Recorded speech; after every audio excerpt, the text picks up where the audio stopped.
नमस्कार साथियों।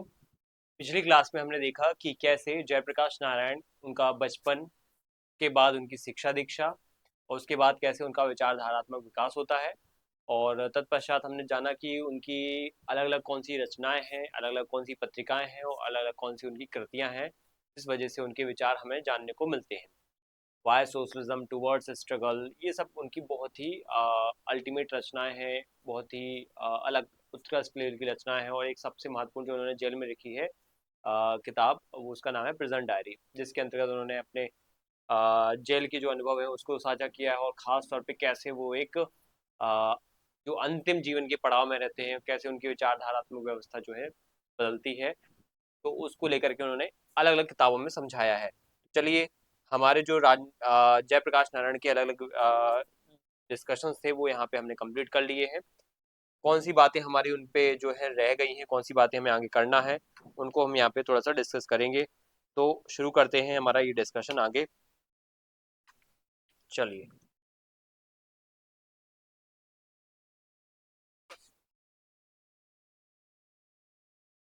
ऑलरेडी हमने जीवन परिचय देख लिया, कालक्रम देख लिया उनका जीवन का, कैसे ताप दिया रहा उनकी जगह पे उनका जन्म होता है।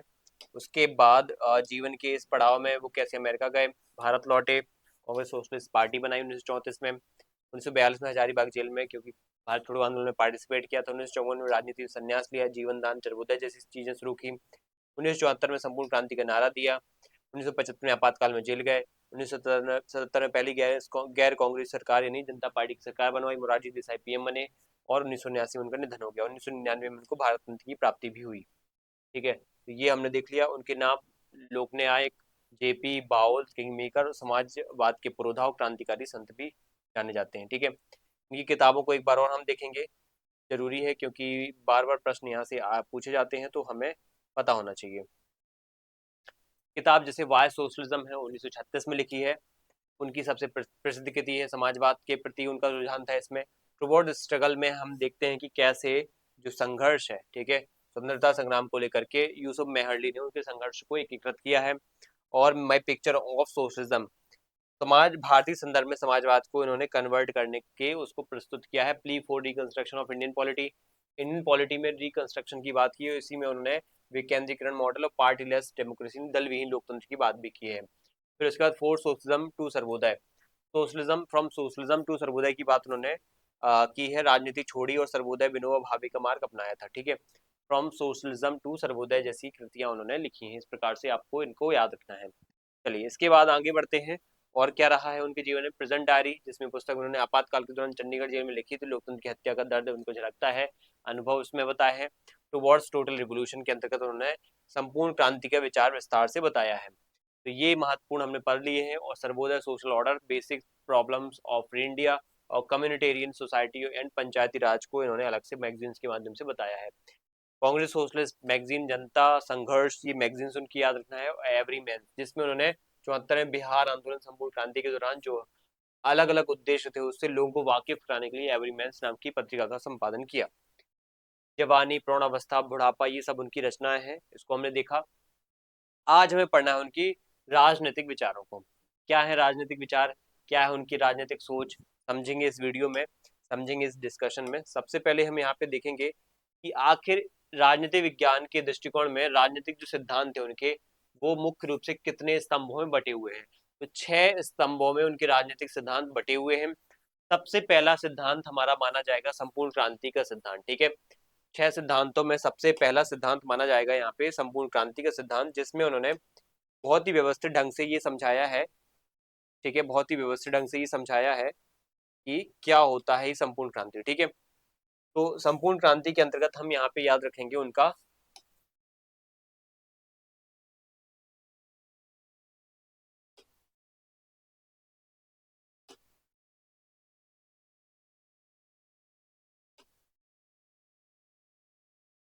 ठीक है, संपूर्ण क्रांति के अंतर्गत हम ध्यान रखेंगे उनका मुख्य रूप से यहाँ पे ये विचार कौन सा,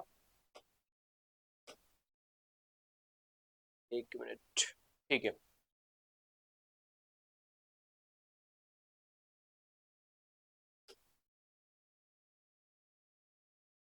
ये विचार ध्यान रखेंगे कैसे उन्होंने बिहार में संपूर्ण क्रांति को बढ़ावा दिया। जेपी सबसे अंतिम और सबसे परिपक्व सिद्धांत माना जाता है जेपी का, ये 1974 में उन्होंने दिया था। उनका मानना था कि समाज का समस्याओं को जो है हमें केवल सरकार बदलने से नहीं होगा बल्कि पूरी व्यवस्था बदलनी पड़ेगी। अगर हमें देखो संपूर्ण क्रांति का मतलब एक तो ये हमें समझ में आ जाता है कि संपूर्ण यानी समग्र रूप से सभी लोगों का यहाँ पे पार्टिसिपेशन होना चाहिए, लेकिन संपूर्ण क्रांति का एक दूसरा मीनिंग होना चाहिए या होता है कि सभी लोग मिलके क्रांति तो कर रहे हैं, लेकिन एक सभी जो हमारे सामने व्यवस्था है जिसके खिलाफ क्रांति कर रहे हैं उस व्यवस्था को भी संपूर्ण तरीके से बदलना है। ऐसा नहीं कि एक दो चीजें बदल दी बस पर्याप्त है। संपूर्ण क्रांति का मतलब ये होता है कि सभी लोग मिलकर क्रांति तो करें, लेकिन सामने की जो व्यवस्था है किसकी, महंगाई भ्रष्टाचार की व्यवस्था है उसको संपूर्ण रूप से समाप्त करें। संपूर्ण क्रांति का मतलब ये भी होता है, तो दोनों पक्ष का यहाँ पे कहीं ना कहीं पॉइंट रहता है। मूल मंत्र क्या होता है संपूर्ण क्रांति, अब नारा है भावी इतिहास हमारा है, ये इसका नारा था। और 7 आयाम इसमें देखने को मिलते हैं, 7 रेवोल्यूशन इसमें देखने को मिलते हैं। 7 रेवोल्यूशन आपको एग्जाम में पूछे जा सकते हैं, इनको याद रखना है हमें। एक तो सामाजिक सामाजिक आयाम जो होता है, सामाजिक या क्रांति होती है जिसमें हम समाज में जाति, देखो ये सिर्फ इंदिरा गांधी खिलाफ नहीं था। आप सोचो कि संपूर्ण क्रांति मतलब इंदिरा गांधी खिलाफ ही कोई क्रांति होगी, नहीं, इसमें सामाजिक क्रांति भी शामिल है, मतलब जातिवाद जो बढ़ा हुआ है उसको भी रोकना है, दहेज छुआछूत का भी अंत करना है, आर्थिक क्रांति करना है मतलब गरीबी अमीरी की खाई को पाटना है, भूमि सुधार करना है, राजनीतिक समस्याओं को दूर करना है, भ्रष्टाचार मुक्त शासन और चुनाव सुधार करने हैं। ये काम हो गया। उसके बाद हम क्या करेंगे, उसके बाद हम करेंगे यहाँ पे संपूर्ण क्रांति का यहाँ पे सिद्धांत में जो है सांस्कृतिक क्रांति। सांस्कृतिक क्रांति कौन सी, सांस्कृतिक क्रांति भारतीय संस्कृति की रक्षा करेंगे। उसके बाद शैक्षणिक क्रांति मतलब शिक्षा को रोजगार और चरित्र से जोड़ेंगे, शिक्षा को ऐसी बनाएंगे कि रोजगार उन्मुख हो सके वो। और वैचारिक क्रांति यानी सोच में बदलाव करेंगे, सोच बदलना, लोगों की सोच और विकसित करना, आगे बढ़ाना, उनको संकीर्णता, रूढ़िवाद, पाखंड, कंजर्वेटिवनेस से निकालना, और आध्यात्मिकता नैतिकता का विकास करना जिससे लोग वाकई आगे बढ़ पाए। तो ये 7 क्रांतियां हैं, सामाजिक आर्थिक राजनीतिक फिर सांस्कृतिक शैक्षणिक विचारिक और सबसे बड़ी है आध्यात्मिक, व्यक्ति को आध्यात्मिक बनाना भी सबसे बड़ा उद्देश्य होगा।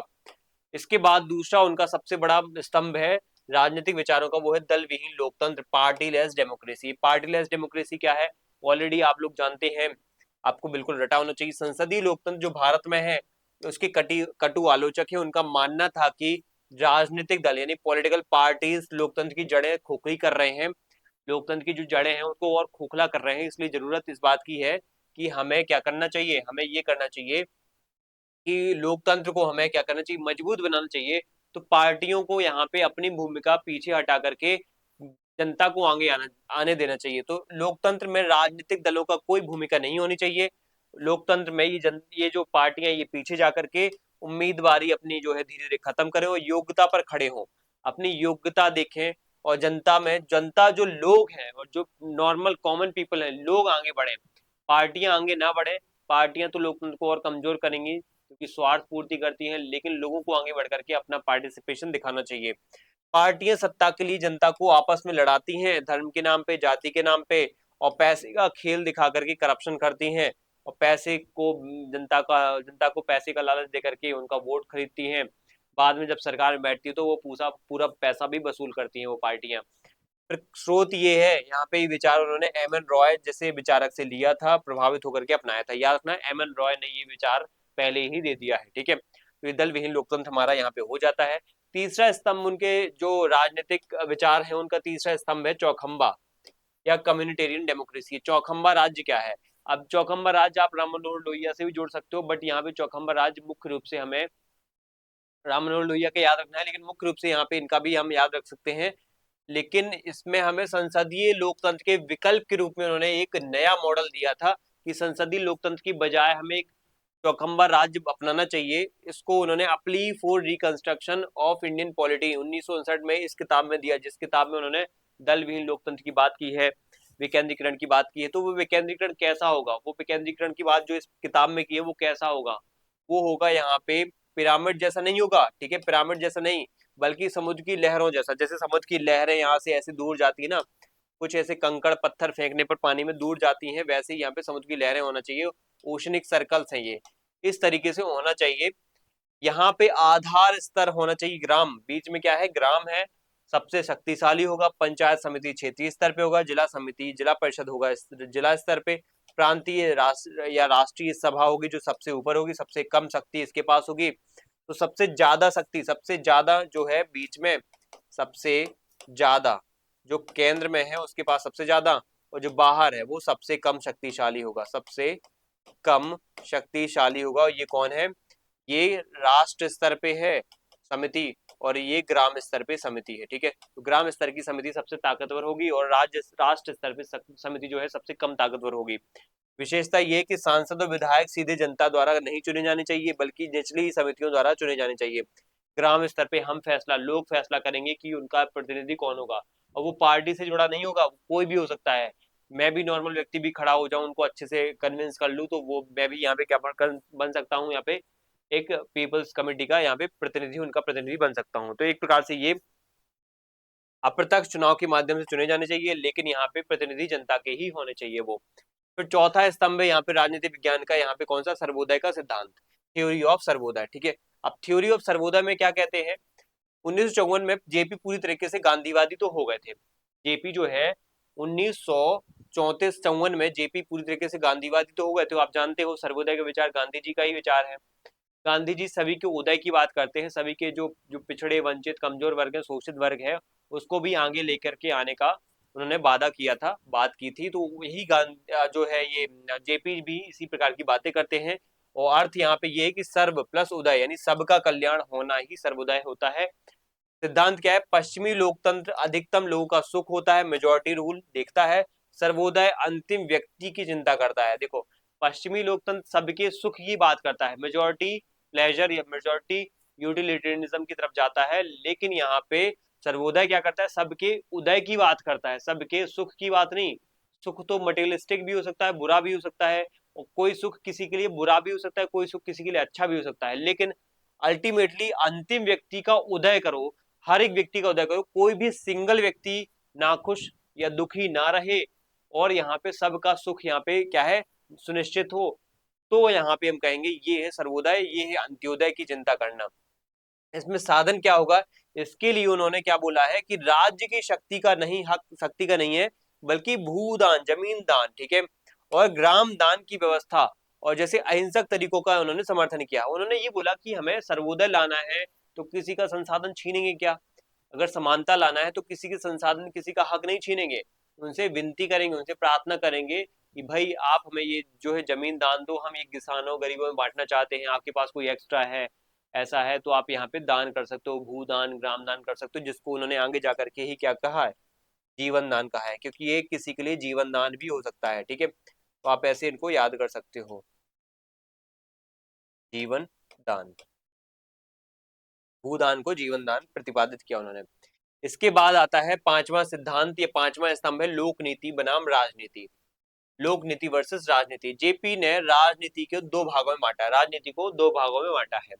एक तो होता है राजनीति, politics of power, politics of power, या फिर इसको कह सकते हैं पॉलिटिक्स ऑफ स्टेट। इसका उद्देश्य केवल सत्ता, यानी राज्य या सत्ता पे कब्जा करने, या एक प्रकार से स्टेट पे कब्जा करना और कुर्सी पर बने रहना, सिर्फ सत्ता चाहिए, मैटर यही करता है। आज के नेता यही राजनीति कर रहे हैं। अगर लोक नीति की बात की जाए, पॉलिटिक्स ऑफ पीपल, लोगों की नीति, पॉलिटिक्स ऑफ पीपल, ये होती है जनता की सेवा करना, उन्हें जागरूक करना, उन्हें चाहे पद, हमें चाहे पद मिले या ना मिले, जनता की भलाई मैटर करती है, जनता की भलाई हमारे लिए सबसे पहली प्रायोरिटी वाला काम होता है। तो सिद्धांत यही है कि जेपी का कहना था कि सच्चे सेवकों को राजनीति छोड़ करके लोक नीति अपनानी चाहिए, इसलिए उन्होंने खुद कभी कोई पद धारण नहीं किया है। उन्होंने सिर्फ हमेशा क्या किया है? हमेशा लोक नीति पर बात की है, इसलिए उन्होंने कभी भी राजनीति में प्रवेश नहीं किया। वे मानते थे कि बिना राजनीति में प्रवेश किए ही जनता की सेवा की जा सकती है, तो क्यों राजनीति, सत्ता, बड़े बड़े महलों में, बड़े बड़े ऑफिस में बैठूं मैं तो जनता के गांव में, गरीबी में, झुग्गी झोपड़ियों में रह के भी जनता की सेवा कर सकता हूँ। तो राजनीति को ऐसे बनना चाहिए, लोक नीति की तरह बनना चाहिए, राजनीति की तरह नहीं बनना चाहिए। ये राजनीति के दो आधार बताएं, राजनीति के दो आधार, राज्य नीति, state of politics of state या पॉलिटिक्स ऑफ पावर, यानी पावर या सत्ता के लिए हम करते हैं, जब पद के लिए हम जब राजनीति करते हैं, जो कि नकारात्मक है, और जब हम लोगों की सेवा करने के लिए राजनीति करते हैं तो वो सकारात्मक होती है। इसके बाद छठवां यहाँ पे उनका जो पॉइंट है वो है जन अधिकार और राइट टू रिकॉल का सिद्धांत, राइट टू रिकॉल या जन अधिकार। जब जनता को लगे कि उनका प्रतिनिधि जो उन्होंने बनाया है, जो उन्होंने प्रमुख रूप से वोट के माध्यम से चुना है, वो सही से काम नहीं कर रहा है, तो उसको वापस बुला लेना चाहिए। तो ऐसे में क्या होता है, ऐसे में उस व्यक्ति को वापस बुला लिया जाता है। तो उसमें आपको एक तरीका देखने को मिलता है, वो है राइट टू रिकॉल का सिस्टम। उसी को राइट टू रिकॉल का सिस्टम कहा जाता है। यदि कोई चुना हुआ प्रतिनिधि एमपी एमएलए भ्रष्ट हो जाए, काम करना ना करे या काम करने से मना करे, जनता के पास उसे वापस बुलाना, यानी वापस उसका पद छीन करके उसको वापस आम आदमी बनाना, राइट टू रिकॉल का अधिकार, ये कानूनी अधिकार होता है। उसे 5 साल तक झेलना मजबूरी नहीं होना चाहिए। अगर मान लो ढंग का नहीं निकला, बुरा निकला एमपी एमएलए, तो हम उसको 5 साल झेलते झेलते रहेंगे क्या? नहीं, उसको हम राइट टू रिकॉल से वापस बुला सकते हैं। क्या ये देश में है? नहीं है। ये हमारे देश की सिर्फ ग्राम पंचायत व्यवस्था में मिलेगा आपको देखने को, पंचायती राज में, लेकिन हमारे देश के एमपी एमएलए के लिए नहीं है ये, जबकि सबसे भ्रष्ट वही है हमारे देश में। मतलब कितनी घटिया स्थिति है हमारे देश की संसद की, कि जो देश में सबसे बुरे, सबसे क्रिमिनल, सबसे खतरनाक लोग हैं, वो देश का भविष्य तय कर रहे हैं, और उनको हटाने, पद से हटाने का कोई प्रावधान ही नहीं है। एक राइट टू रिकॉल जनता के पास, जैसे जनता ने चुना है, तो जनता को हटाने का भी अधिकार होना चाहिए। ये भी तो एक मानव अधिकार है, मौलिक अधिकार है। जनता को जैसे चॉइस का अधिकार है, वैसे चॉइस को छीनने का अधिकार भी होना चाहिए। ये चॉइस को, अपना चॉइस को हटाने या बदलने का अधिकार भी होना चाहिए, कि मैंने जो चुना था वो सही नहीं चुना है, अब मुझे बदलना है। तो ये राइट टू रिकॉल इस प्रकार से हो सकता है ना। तो जन समितियां यहाँ पे बहुत बड़ा रोल निभा सकती हैं। उन्होंने हर गांव, हर शहर में जन समितियां, जनता सरकार या संघर्ष समितियां बनाने का जो है सुझाव दिया, जो सरकार पर नियंत्रण, निगरानी निगरानी रखेंगी। ठीक है, तो इस तरीके से क्या है, जन अधिकार या राइट टू रिकॉल आपको देखने को मिलेगा।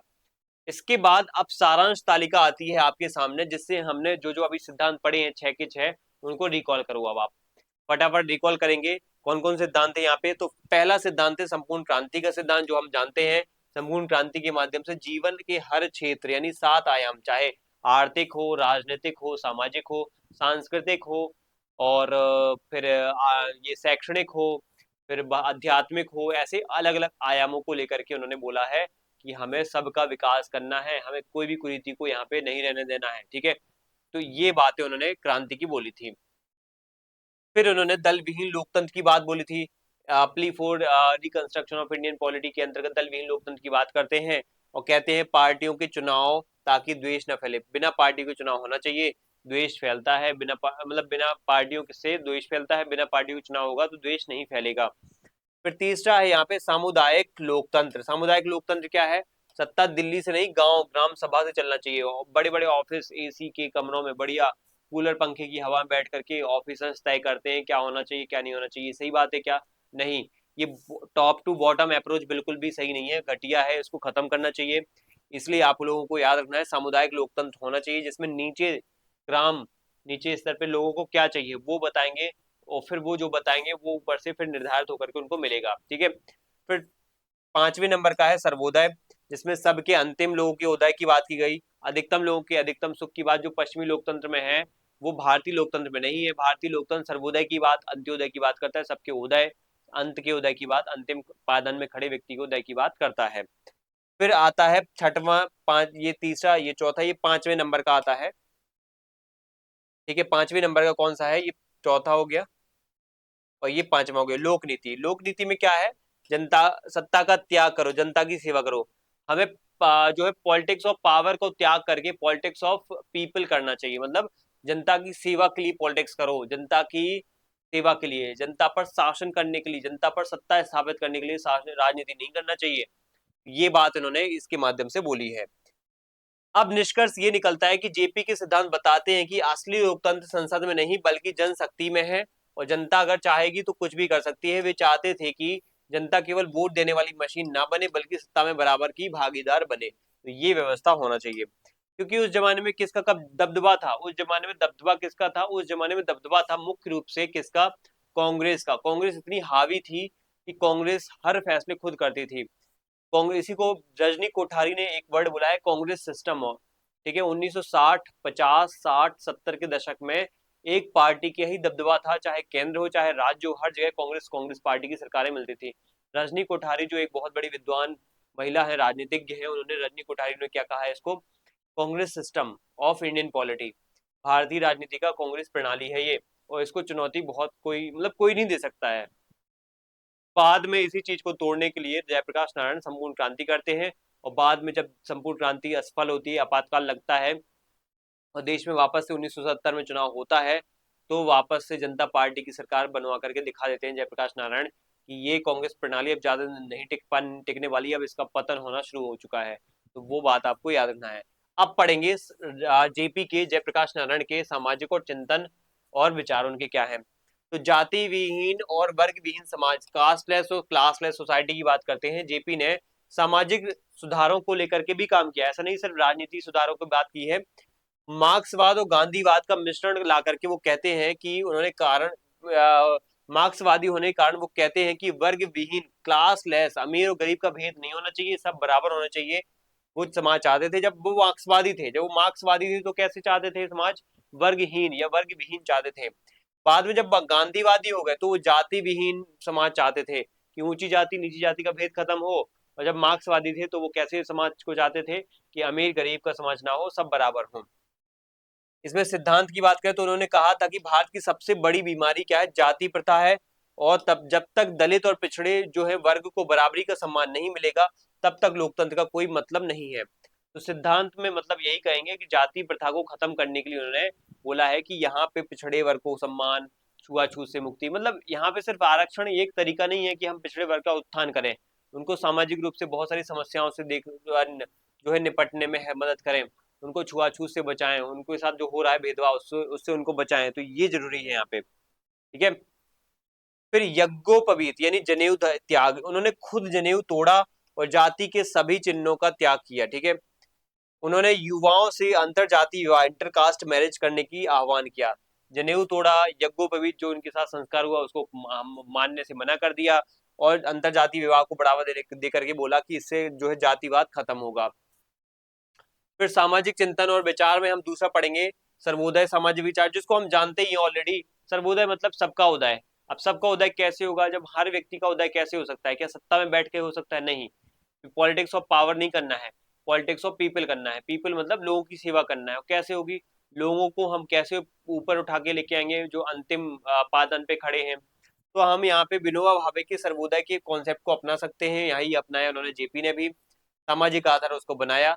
समाज का एक पिरामिड नहीं होना चाहिए, बल्कि कुछ लोग ऊपर और बाकी लोग नीचे हों। समाज एक परिवार जैसा होना चाहिए, इस तरीके की बात उन्होंने बोली है। ठीक है। सहयोग संघर्ष नहीं, यहाँ पे उन्होंने बोला कि देखो पिरामिड जैसी बात यहाँ पे करना गलत है कि ऊपर कुछ है कुछ नीचे है, ऊपर वाले यहाँ पे हक चला रहे हैं, अपना दबदबा चला रहे हैं, ऑर्डर दे रहे हैं, और नीचे वाले लोग उसको पालन कर रहे हैं चाहे मन हो या ना हो।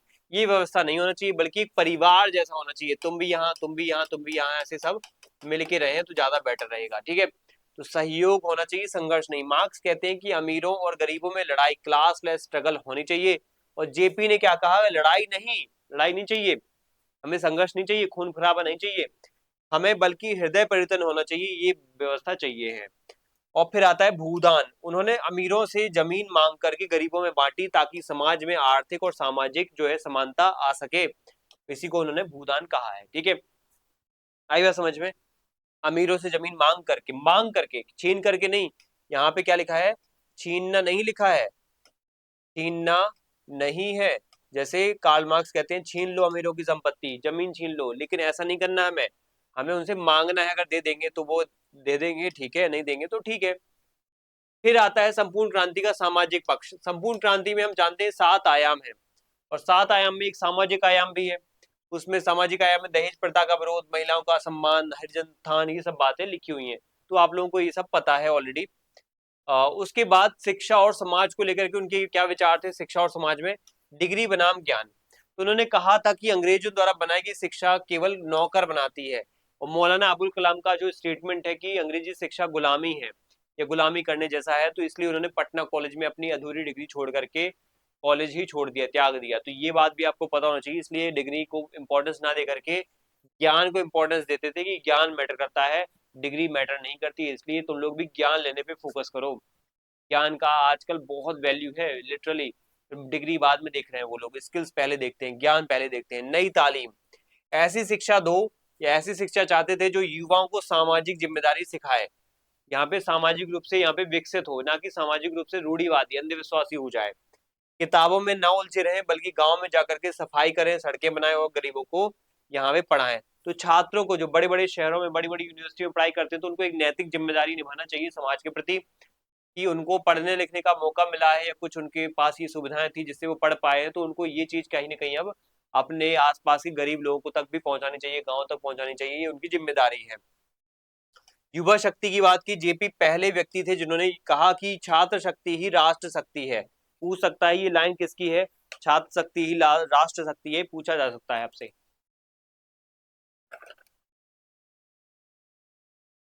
ठीक है, छात्र शक्ति ही राष्ट्र शक्ति है। समाज बदलने की जिम्मेदारी बूढ़ों की नहीं बल्कि युवाओं की होनी चाहिए। ये बात किसने बोली है? समाज बदलने की जिम्मेदारी बूढ़ों की नहीं है, युवाओं की, छात्रों की है। और छात्र शक्ति ही सबसे बड़ी राष्ट्र शक्ति है। फिर उसके बाद समुदाय आधारित समाज की बात की। समुदाय आधारित समाज मतलब कम्युनिटेरियन सोसाइटी। ये एक अनूठा सिद्धांत है उनका। क्या है इसमें? व्यक्तिवाद के विरोधी है कि एक व्यक्ति सबसे इंपॉर्टेंट है, समाज इंपॉर्टेंट नहीं है। ये विचार कहलाते हैं व्यक्तिवादी विचार। इसका उन्होंने विरोध किया है कि व्यक्ति इतना इंपॉर्टेंट नहीं होता है जितना यहाँ पे समाज होता है। तो पश्चिमी समाज में व्यक्ति ज्यादा मैटर करता है, सबसे ज्यादा महत्वपूर्ण है मैं और मेरा फायदा, स्वार्थ देखा जाता है। लेकिन भारतीय समुदायवादी समाज में जेपी के अनुसार ये होता है कि भारत में व्यक्ति नहीं बल्कि पूरा समुदाय बहुत महत्वपूर्ण है। पूरा गांव, पूरा कम्युनिटी, पूरा पड़ोस, आसपास की कॉलोनी, जो भी आप समाज को समझते हो वो महत्वपूर्ण होना चाहिए। इसमें आसपास के रिश्तेदार, पड़ोसी, ये सब आपके इंक्लूड हो जाते हैं। सिद्धांत क्या है? मनुष्य एक सामाजिक प्राणी है, उसे अपने लिए नहीं बल्कि अपने समुदाय के लिए क्या है, जीना चाहिए। पड़ोस का सुख दुख मेरा सुख दुख होना चाहिए। आप अपने परिवार के लिए क्या कर रहे हो? एफर्ट लगा रहे हो, मेहनत कर रहे हो, नौकरी के लिए तैयारी कर रहे हो। ये परिवार एक समाज की कहीं ना कहीं भलाई के लिए कर रहे हो कि नहीं कर रहे हो? बिल्कुल कर रहे हो। ठीक है, तो इसलिए क्या है, एक व्यक्ति को अपने समुदाय को पहली प्राथमिकता देकर गतिविधियां करना चाहिए। मैं और मेरा फायदा को कंसिडर ज्यादा नहीं करना चाहिए। निष्कर्ष क्या निकलता है? जेपी का आदर्श समाज कैसा था? अब निष्कर्ष यही निकलता है कि जेपी का सामाजिक विचारों को एक चित्र में देखें तो कुछ ऐसा होगा। गांव, गांव जो होगा कैसा होगा? समाज की धुरी होगा, ग्राम स्वराज होगा। फिर होगा रिश्ते, जाति पर नहीं बनेंगे, इंसानियत पर आधारित रिश्ते होंगे। फिर अर्थव्यवस्था कैसी होगी? गांव तो देखो, गांव से ही हर चीज चलेगी, चाहे राजनीति हो, चाहे शासन हो, चाहे सरकार हो, चाहे समाज हो, हर चीज गांव से ही डिसाइड होगी, जैसे गांधी जी बोलते थे। फिर रिश्ते जाति पर नहीं, इंसानियत पे बनेंगे, इंटरकास्ट मैरिज वगैरह की बात की उन्होंने। अर्थव्यवस्था, कोई बहुत अमीर नहीं होगा बल्कि यहाँ पे कोई भूखा नहीं सोएगा। ये बात ध्यान रखना है कि जैसे अगर मान लो कोई अमीर है तो अमीर है, क्या दिक्कत है? अमीर रहने दो, हम उसकी संपत्ति थोड़ी छीन लेंगे, लेकिन कोशिश ये करो कि जो गरीब सो रहा है उसको यहाँ पे अगर सोने की समस्या आ रही है या फिर वो उसको सोना पड़ रहा है तो उसको ऐसे काम, ऐसी सिचुएशन में मत डालो कि उसको गरीबी या भूखे में सोना पड़ रहा है। ठीक है, आप कोशिश करो कि गरीबी में एक व्यक्ति को ना सोना पड़े या भूखे में भूखी स्थिति में ना सोना पड़े। ऐसी स्थिति में मत डालो कि उसको अपने स्वास्थ्य, अपने शिक्षा पे ध्यान ना देना पड़े, मतलब ध्यान उसको बिल्कुल ना दिया जा रहा है उसका, या फिर वो कहीं ना कहीं इतनी इतनी अक्षम है, इतना अक्षम है कि वो ना तो स्वास्थ्य पे ध्यान दे पा रहा है, ना उसको शिक्षा पे ध्यान जा रहा है, ना वो अपने पेट भर रहा है, ना बच्चों का पेट भर पा रहा है। तो ये व्यवस्था पे ध्यान देना चाहिए। कहने वाली बात है कि अमीरों के संसाधन छीन करके गरीबों में बांटने से अच्छा है कि उनको, अमीर है तो अमीर रहने दो, उनके सामने डिमांड करो, लेकिन अगर गरीब है तो उनको, गरीबों को ऊपर उठाने पे ज्यादा ध्यान दो। किसी से छीन करके आप उनका भलाई करोगे तो वो ज्यादा दिन तक नहीं टिक पाएगी। लोगों के हाथ में होगी क्या है? ताकत। पुलिस या सरकार के हाथ में नहीं। ताकत किसके हाथ में होना चाहिए? लोगों के पास। किसके पास नहीं होना चाहिए? पुलिस और सरकार के पास नहीं होना चाहिए। महत्वपूर्ण कथन ये है कि मेरी रुचि सत्ता के खेल में नहीं है, मेरी रुचि मनुष्य के निर्माण में है। जब तक मनुष्य नहीं बदलेगा समाज नहीं बदलेगा, जब तक मनुष्य नहीं बदलता समाज नहीं बदलेगा। ठीक है, तो ये बात आपको पता होना चाहिए। ठीक है, इसके बाद है आर्थिक विचार। अब आर्थिक विचारों को समझेंगे। विकेंद्रीकृत अर्थव्यवस्था की बात की उन्होंने, जैसे उन्होंने विकेंद्रीकृत राजनीतिक व्यवस्था की बात की है, वैसे ही अब अर्थव्यवस्था की बात करेंगे। जैसे ग्राम प्रांत, ग्राम जिला प्रांत, ठीक है, उसके बाद राष्ट्र की बात उन्होंने की है, वैसे ही यहाँ पे अर्थव्यवस्था में भी उन्होंने विकेंद्रीकृत अर्थव्यवस्था की बात की है। जेपी परिपक्व आर्थिक विचारों का सार है उनका। अब देखो, नेहरू जी के आर्थिक विचार अलग थे, वो जेपी के अलग थे, इसलिए उनके बीच में थोड़ा मतभेद है। नेहरू जी बोलते थे कि बड़ी मशीनों और भारी उद्योग लगा करके, हैवी इंडस्ट्रीज को लगा करके आधुनिक भारत के मंदिर बनाएंगे। उनको उन्होंने आधुनिक भारत का मंदिर कहा है, भारी उद्योगों को, बड़े बड़े डैम्स को, बड़ी बड़ी परियोजनाओं को आधुनिक भारत का मंदिर कहा है। किसने? नेहरू जी ने।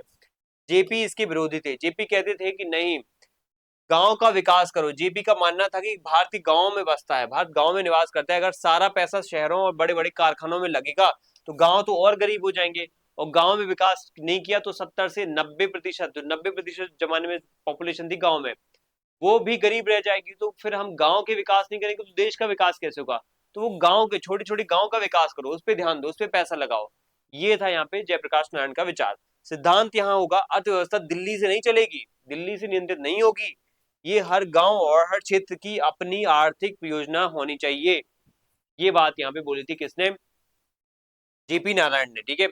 इसके बाद लघु और कुटीर उद्योग का महत्व दिया उन्होंने, मशीनीकरण का विरोध किया कि बड़ी बड़ी मशीनें नहीं होना चाहिए, जनता द्वारा उत्पादन पे फोकस होना चाहिए। गांधी जी के इस मंत्र को मानते थे कि मास प्रोडक्शन नहीं बल्कि क्या होना चाहिए? प्रोडक्शन बाय मासेस होना चाहिए। कि मास प्रोडक्शन किससे होता है? मशीनों से होता है। अत्यधिक उत्पादन किससे होता है? मशीनों से होता है। तो ये चीज अच्छी नहीं है।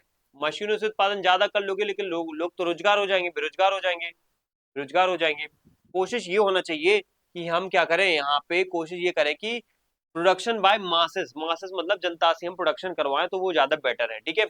उसके बाद एक खादी और ग्रामोद्योग भी चाहते थे कि कपड़े कपड़े जूते, साबुन, रोजमर्रा की चीजें गांव में ही बने, जिससे गांव में क्या है, पैसा जो है ट्रांसफर हो, पैसे का सर्कुलेशन हो, तो लोग ऑटोमेटिक समृद्ध होंगे गांव के, तो देश विकसित होगा। फिर उसके बाद कृषि और भूमि सुधार को लेकर के उन्होंने बात बोली है, जैसे भूदान आंदोलन तो चल ही रहा था विनोबा भावे के साथ। तो जमीन किसकी, जमीन किसकी, अब प्रश्न ये आता है। तो किसान उनके केंद्र में रहते थे, जब भी वो आर्थिक विचारों में कृषि पे विचार देते थे, तो कृषि पे विचार जब भी देते थे तो उन्होंने सबसे मुख्य केंद्र में किसान रखे, कि कोई भी बात होगी, कोई भी योजना होगी, कोई भी प्लानिंग होगी, तो किसान केंद्र में होना चाहिए, उसको कोई नुकसान ना हो। ठीक है। अंग्रेजों ने तो बहुत परेशान किया उनको, किसानों को, लेकिन कम से कम भारत आजादी के बाद ऐसा ना करे। तो जमीन किसकी वाला कॉन्सेप्ट समझो। उनका नारा था कि जमीन उसकी जो उसे जोते, लैंड टू द टिलर, जो जोतता है उसकी जमीन होना चाहिए। जमींदारी प्रथा का घोर विरोध उन्होंने किया, कि जमींदार क्या करते हैं, जमीनें दे देते हैं रेंट पे, किराए पे, और उसको फिर यहाँ पे उस किसान मजदूर को यहाँ पे परमानेंट तरीके से काम नहीं मिलता, जमीन कभी भी छीन सकता है जमींदार, और किसान और गरीब होते जाते हैं, उनका उत्पादन का कुछ हिस्सा भी जमींदार को जाएगा, फिर मेहनत किसी की और मिलेगा किसी और को। तो यहाँ पे जमीन किसकी? जमीन उसी की जो उसे जोतेगा। ये लाइन किसने बोली है? जयप्रकाश नारायण ने। सहकारी खेती को बढ़ावा, कोऑपरेटिव फार्मिंग की चीजें जो उन्होंने इसी टाइम पे बोल दी थी, सुझाव दिया था कि छोटे छोटे खेत लाभकारी नहीं है, किसानों को मिलजुल करके सहकारी खेती करना चाहिए। सहकारी खेती का मतलब ही होता है कि गांव में अलग अलग, मान लो 100 लोग हैं, 100 लोगों का अलग अलग खेत है। ठीक है। मान लो 100 लोगों के पास एक एक एकड़ खेत था, यानी कि 100 एकड़ खेत था। अब 100 एकड़ खेत में हम मान लो 1 एकड़ में अगर उत्पादन करेंगे तो वो ज्यादा बल्क में नहीं दिखेगा, लेकिन अगर सब मिल के पूंजी लगाएं, उत्पादन करें, तो वो बहुत बल्क में क्या है, उत्पादन करेगा। तो अगर सहकारी खेती करी जाए ना तो बहुत फायदा होता है इससे। ठीक है। भूदान का समर्थन, उन्होंने कानून से जमीन छीनने के बजाय विनोबा भावे की भूदान यानी स्वेच्छा से जमीन दान करने का समर्थन किया, ताकि अमीर और गरीब के बीच में खाई ना हो, प्यार भर सके, खाई प्यार से भर सके। ठीक है। तो कहने वाली बात ये है कि इनके बीच में जो एक भूदान आंदोलन चल रहा था विनोबा भावे के टाइम के द्वारा, उस विनोबा भावे के आंदोलन में उन्होंने एक बात बोली कि भूदान तो तभी संभव होगा जब लोग, अमीर लोग, जमींदार लोग अपनी संपत्ति दान करके गरीबों में बांटे। हिंसा करेंगे तो कहीं ना कहीं ये देश के लिए एक बहुत बुरा एक आंदोलन साबित होगा। ठीक है। के बाद यहाँ पे आता है प्रन्यासिता और ट्रस्टीशिप का सिद्धांत, जो कि आपने गांधी जी के विचारों में पढ़ा था। उद्योगपतियों को अपनी संपत्ति का मालिक नहीं बल्कि ट्रस्टी, रक्षक समझना चाहिए, और अपनी जरूरतों का उतना ही उसको लेना चाहिए जितना उसकी जरूरत हो, बाकी सारा धन उसको समाज के कल्याण में लगा देना चाहिए। कानून नहीं, नैतिकता। ये कानून बना करके नहीं करेंगे कि ट्रस्टीशिप का कानून बनेगा, अब जिसको जितनी जरूरत है उतना ही पैसा खर्च करो, बाकी सब जनता को सौंप दो। इस पे कानून नहीं है, बस ट्रस्टीशिप है, मतलब एक न्यासिता है, एक नैतिकता है। ये भी मानते थे कि हिंसा से अमीरों को खत्म करने के बेहतर है हम उनका हृदय परिवर्तन करें, और इसलिए कानून बनाना उचित नहीं है, जबकि हमें नैतिकता लाना उचित है। तो ये चाहे आप इसमें ट्रस्टीशिप में देखो, चाहे आप आंदोलनों में देखो, ये कानून की बजाय वो नैतिकता की बात करेंगे हमेशा। फिर आएगा यहाँ पे आर्थिक नियोजन, विनियोजन या नियोजन, नीचे से ऊपर, प्लानिंग फ्रॉम बिलो, ठीक है, नीचे से प्लानिंग करो और ऊपर तक लेके जाओ, ये इनका विचार था। भारत की योजना आयोग, प्लानिंग कमीशन की उन्होंने आलोचना की, क्योंकि ये काम करता था दिल्ली में बैठ के। किसके लिए? केरल के लिए, गुजरात के लिए, कश्मीर के लिए, पूर्वोत्तर राज्यों के लिए। अब मान लो पूर्वोत्तर राज्य में समस्या पानी की तो नहीं है, रोजगार की समस्या है, और समस्या राजस्थान और गुजरात और महाराष्ट्र में समस्या है पानी की। अब योजना आयोग प्लानिंग बना रहा है, पानी को देश भर में पानी की योजना लाएंगे, जल योजना लाएंगे। लेकिन जल योजना का लाभ मिलना चाहिए महाराष्ट्र, गुजरात, राजस्थान को, लेकिन मिल रहा है वहां पे किसको? पूर्वोत्तर के राज्यों को, जिनको पानी की आवश्यकता है ही नहीं, वो पहले ही खुशहाल है। तो यहाँ पे नीचे पहले देखो तो किसको क्या चाहिए, किसको क्या डिमांड है, फिर उसके हिसाब से ऊपर जाके प्लानिंग करो, फिर उसको उन हिसाब से उनकी डिमांड पूरी करो। तो यहाँ पे आलोचना ये है कि दिल्ली में एसी कमरों में बैठ करके अफसर ये तय नहीं कर सकते कि बिहार के किसी गांव में कुआं चाहिए या सड़क चाहिए। जब तक गांव नहीं जाओगे तब तक कैसे पता चलेगा? और योजना आयोग ऐसे काम करता था ऑफिस में बैठ के, लेकिन इसकी जगह नीति आयोग काम करता है, तो वो 7 साल 15 साल के विजन बनाता है, वो अलग तरीके से काम करता है। आर्थिक योजना ग्राम सभा से बननी शुरू होनी चाहिए, और गांव अपनी योजना बनाए, फिर जिला पे जाए, वो जिला स्तर से फिर वो अंत में अंतरराष्ट्रीय राष्ट्रीय स्तर पे जाए, फिर वहां से उसकी प्लानिंग हो जाए। तो ये कहीं ना कहीं जेपी के आर्थिक आर्थिक विचार थे, एक बार रिवाइज करेंगे।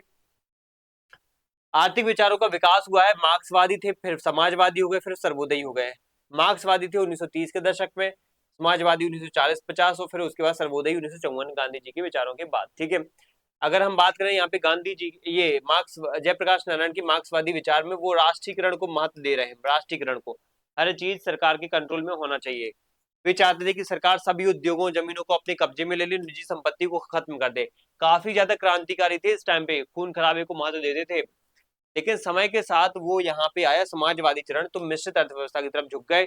उन्होंने माना कि छोटे व्यापारियों को छूट मिलना चाहिए, लेकिन बड़े उद्योग, बड़े सरकार के पास उद्योग रहे, ठीक है, ये बात उन्होंने बोली। सर्वोदयी थे, ग्राम स्वराज का कॉन्सेप्ट दिया, सरकार का दखल कम हो, गांव आत्मनिर्भर बने, खादी और कुटीर उद्योगों का यहाँ पे बोलबाला होना चाहिए, तो ये बात उनके द्वारा बोली जाती है। अब निष्कर्ष यही निकलता है हमारा आर्थिक विचार का, कि जयप्रकाश नारायण का आर्थिक मॉडल मानवीय चेहरे वाला अर्थशास्त्र है। याद रखना, ये पूछा जा सकता है, economics with a human face, economics with the human face वाला कॉन्सेप्ट किससे जुड़ा हुआ है? तो ये जयप्रकाश नारायण से जुड़ा हुआ है।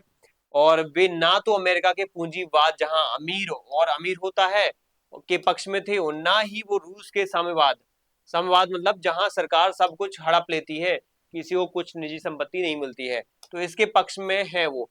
दोनों के पक्ष में, ना तो वो अमेरिका के पक्ष में, ना तो साम्यवाद रूस के पक्ष में, ना रूस के और ना अमेरिका के पक्ष में है। वे सहकारी और विकेंद्रित भारत चाहते थे, जहां इंसान मशीन का गुलाम ना बने।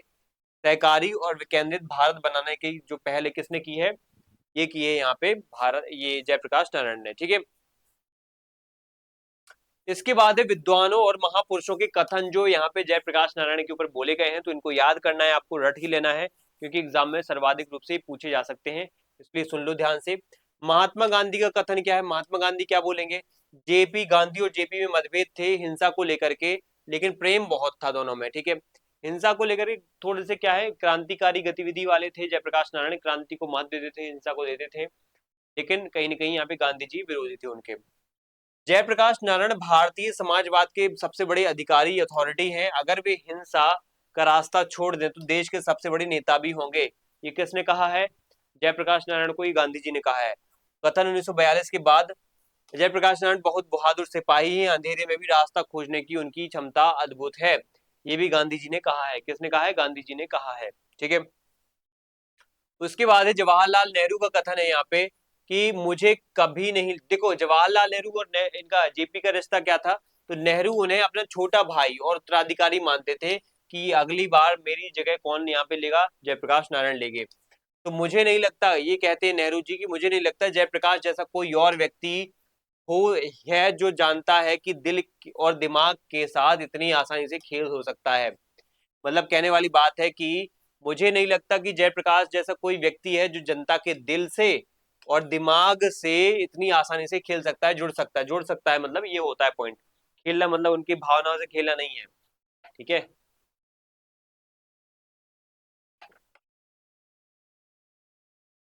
जुड़ने की बात है, मतलब जनता से इतनी कनेक्टेड थे जयप्रकाश नारायण, इसलिए कहा जा रहा है ये। अब लिखा है एक समय नेहरू ने कहा था कि भविष्य का प्रधानमंत्री जयप्रकाश ही हो सकता है। हालांकि बाद में दोनों अलग हो गए। बाद में जयप्रकाश नारायण ने क्या है राजनीति संन्यास भी ले लिया, तो ये चीज संभव नहीं हो पाई। काश अगर बन जाते तो देश कितना अच्छा होता, मतलब लिटरली बहुत अच्छा होता देश, बहुत अच्छा। पता नहीं कितने स्वार्थी नेताओं ने हमारे देश की राजनीति को बर्बाद कर दिया। अगर जयप्रकाश जैसे लाल बहादुर शास्त्री, नेहरू जैसे नेता, अंबेडकर जैसे नेता, सरदार पटेल जैसे नेता आज होते ना हमारे देश में, तो कितना अच्छा देश होता हमारा। ठीक है, तो बहुत मिस करने वाली बात है ये। इनके विचार ही ऐसे। नानी पालकी वाला प्रसिद्ध संविधान के विशेषज्ञ उनके ही समकालीन थे 1960-70 के दशक में। तो इन्होंने यहाँ पे कहा था कि महात्मा गांधी जी के बाद अगर कोई भारत की अंतरात्मा का रखवाला है, कीपर ऑफ कंसाइंस, तो वो जयप्रकाश नारायण है। भारत की अंतरात्मा का रखवाला कौन है? जयप्रकाश नारायण है। ये किसने कहा है? ये नानी पालकी वाला ने कहा है। अटल बिहारी वाजपेयी कहते हैं कि जेपी सिंहासन पर नहीं बैठे फिर भी राजाओं के राजा थे, सत्ता के नहीं बैठे, सत्ता पर नहीं थे, सत्य के साधक थे वो।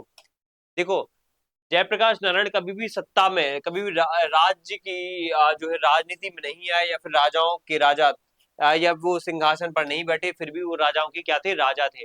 कभी सिंहासन या कुर्सी पर नहीं बैठे फिर भी वो देश के सबसे बड़े नेता, राजाओं के राजा थे। ये अटल बिहारी वाजपेयी ने बहुत अच्छी लाइन बोली है। वे कभी भी यहाँ पे सिंह सत्ता में नहीं आए, लेकिन सत्य के सबसे बड़े नेता माने गए हैं। विनोबा भावे कहते हैं यहाँ पे जयप्रकाश एक सज्जन है, क्या है? जेंटलमैन है, क्रांतिकारी है, और उनका हृदय है ना मक्खन जैसा है, कोमल है, लेकिन उनके विचार फौलाद जैसे मजबूत है। देखो, उनका जो मन है, उनका जो दिल है, उनका जो हृदय है, वो कैसा है? मक्खन जैसा, लेकिन विचार उनके फौलाद जैसे हैं, क्रांतिकारी हैं वो।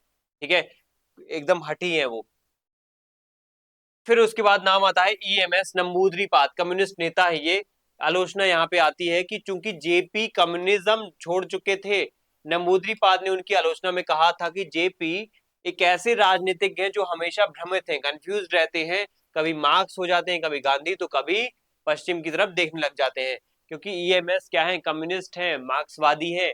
तो जेपी जैसे ही मार्क्सवाद को छोड़ते हैं और गांधीवादी बनते हैं, तो बुरा लगेगा ईएमएस नंबूद्रीपाद को। इसलिए बोलेंगे कि ये कंफ्यूज्ड हैं। ये कहेंगे नंबूद्रीपाद क्या कहेंगे? ये केरल के पहले सीएम बनते हैं 1957 में, केरल के सीएम बनेंगे, केरल के सीएम भी बने थे। ठीक है, ये डीएमएस नंबूद्रीपाद कम्युनिस्ट नेता भी थे ये। तो भ्रमित कहा है इन्होंने, जयप्रकाश नारायण को भ्रमित कहा, कंफ्यूज कहा, किसने? ईएमएस नंबूद्रीपाद ने। विमल प्रसाद जेपी के जीवनीकार हैं, जेपी के आधुनिक भारत के उन गिने चुने नेताओं में से एक है जिन्होंने सत्ता को ठुकरा करके समाज को बदलने का बीड़ा उठाया था। तो ये विचार यहाँ पे हमें मिल जाते हैं अलग अलग विचारकों के। और लास्ट में यहाँ पे देखेंगे जयप्रकाश नारायण पर लिखी गई अलग अलग पुस्तकें, बुक्स ऑन जेपी। कौन कौन से विचारकों ने, कौन कौन से लोगों ने अलग अलग किताबें लिखी हैं जयप्रकाश नारायण के ऊपर, जो आपसे पूछी जा सकती है एग्जाम में। तो देखो, पहली किताब है JP his life and mission, Alan and Wendy Scarfe द्वारा लिखी गई है, एलन एंड वेंडी स्कार्फ द्वारा। ठीक है, उनकी जीवनी है, जीवनी मतलब किसी और ने लिखी है, लेकिन उनकी पूरी लाइफ है।